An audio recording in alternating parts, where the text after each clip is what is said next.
Okay, continuing on with the series of fit and moving up in the organization, I want to talk to you about some tips for speaking or voice techniques that can be beneficial to you anytime you need to speak, particularly in front of others or in front of a group.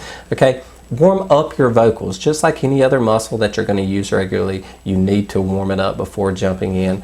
Actually stretching back and loosening up your shoulders can help open up the diaphragm, as well as practicing the warming up the vocal cords through humming, practicing your tongue movements through riddles or just speaking some words or things like that. Again, it helps with the enunciation, helps with pronunciation as well. But again, showing up ready and from the very beginning communicating clearly again shows or demonstrates a level of confidence in the individual. So be aware of that. If you, like myself, and you have an accent, if necessary, practice neutralizing that accent to be a more common tone. People make suppositions about you as an individual, about your intelligence and things like that, or about your values and beliefs, etc., just based on the accent that you have. So it may be necessary to practice neutralizing that so it's not as strong in a given situation. Okay, again, having that ability can be a positive skill to have. If you're a loud talker, practice keeping it down. If you know you have the propensity to get excited and to raise the level of your voice, practice keeping it down. Practice even demonstrating the same level of excitement. Perhaps you associate excitement with calming down somewhat, okay? But practice being smooth and not elevating your voice with your excitement level when it's not appropriate. Okay. Interjecting and speaking with others. Okay. Do not interrupt. Do not be rude and jump in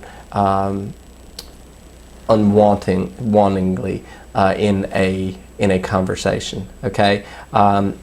Breaking into a conversation is an art form. To do it well, to offer your opinion, to interject in a way that's not offensive when you're not openly invited. So practice being a good listener. Oftentimes you can use your body motions and movements to demonstrate that you want to interject or you want to add something to the conversation. Be careful once you're talking about over-talking, particularly when others are commandeering the conversation and you need to get things out. You may have a tendency to talk too long on a single topic where others are starting to be alienated, or you go too deep, or people get bored with the conversation. You can see in people's reaction when that begins to happen. So be careful about that. Again, it tends to happen when individuals get excited about things or when they're repeating something that they've practiced many times before. Like we talk about in the elevator pitch portion, to make it conversational, people have a tendency to overtalk the delivery of the elevator pitch. Okay? And then don't be an overactive listener.